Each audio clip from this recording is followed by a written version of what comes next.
ආයුබෝවන් කියා ඔබ මිරිතික YouTube channel වෙත සාදරයෙන් පිළිගන්නවා. අද අපි ඔබට ගෙනෙන්නේ පැපිලියාන ප්‍රදේශයේ පිහිටි සියලු පහසුකම් වලින් සපිරි දෙමහල් නිවසක්. නුගේගොඩ සහ කොහුවලට ඉතාමත් ආසන්නව පැපිලියානයේ පිහිටි මෙම අංග සම්පූර්ණ දෙමහල් නිවස කඩිනමින් විකිණීමට ඇති බව එහි හිමිකරුවන් අප වෙත දන්වා තියෙනවා. ඉතාමත් නිස්කලංක සහ ඉහළ නේවාසික වටපිටාවක ආයෝජනයක් සඳහා මේක කදිම අවස්ථාවක්. මෙම ඉඩම පිහිටලා තියෙන්නේ පර්චස් 15.5ක විශාල ඉඩමක. ඒ වගේම නිවසේ විශාලත්වය වර්ග අඩි 3200ක්. නිවස නිදන කාමර 6කින් සමන්විතයි.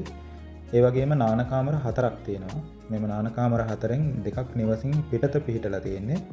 ඒ වගේම නිවස සම්පූර්ණයෙන්ම ටයිල් කරලා තියෙනවා.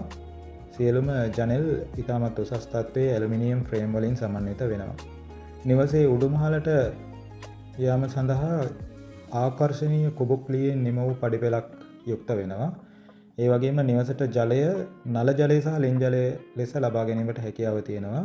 ඒ වගේම විදුලිය පහසුකම් සහිතයි. නිවස පර්චස් 9ක භූමියක ඉදි කරලා තියෙන්නේ. එතකොට ඉතිරි පර්චස් 6ේ වාහන 4ක් වුවද නවතා තැබීමේ හැකියාව තියෙනවා. ඒ කියන්නේ නිවස ඉදිරිපිට විශාල ඉඩකඩක් පවතිනවා. නිවසට පිවිසෙන මාර්ගය අඩි 15ක පුළුල් මාර්ගයක්. ඒ වගේම ප්‍රධාන බස් මාර්ගයට තියෙන මීටර් 200යි. පැපිලියාන හන්දියට මීටර් 400ක් වැනි සුළු දුරක් තමයි තියෙන්නේ. ඒ වගේම නුගේගොඩ සහ පිටකොටුවට එකම බස් රථයකින් ගමන් කිරීමේ හැකියාව මෙම නිවස සහිත ප්‍රදේශයේ සිට ඔබට ලැබෙනවා. හිමිකරුවන් මේ නිවස සඳහා මිල නියම කරලා තියෙන්නේ මිලියන 45ක්. නිවස පරීක්ෂා කිරීමෙන් පසුව මිල ගණන් තවදුරටත් සාකච්ඡා කර ගැනීමට හැකි බව ඔවුන් අපට දන්වලා තියෙනවා. ඉතාමත් ඉක්මනින් විකිණීමට අවශ්‍ය බැවින් සැබෑ ගණන්කරුවන් පමණක් අමතන්න කියලා හිමිකරුවන් අපට දන්වලා තියෙනවා. ඒ වගේම මෙම නිවසේ නිවසියන්ගේ බඩු බාහිර ආදී තියෙන නිසා ගොඩක් ඡායාරූප ලබා ගැනීමට නොහැකි වෙලා තියෙනවා.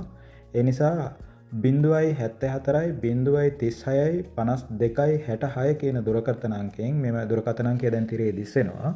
මෙම දුරකථන අංකයට ඇමතුමක් දීලා ඔබට නිවස පරීක්ෂා කිරීමට වේලාවක් යොදා ගන්න පුළුවන්. එවිට ඔබට නිවස සම්පූර්ණයෙන්ම දැක බලා ගැනීමට හැකියාව ලැබෙනවා. එහෙනම් අපි අද ඔබට ගෙනාවේ කොළඹ නගරයට ඉතාමත් ආසන්නයෙන් නුගේගොඩ තියෙන ඉතාමත් සුඛෝපභෝගී නිවසක්. අපි ඔබට මෙවැනි තවත් නිවාස ගෙනීමට බලාපොරොත්තු වෙමින් අද අපි සමුගන්නවා. ඔබ සැමට සුබ දවසක් වේවා.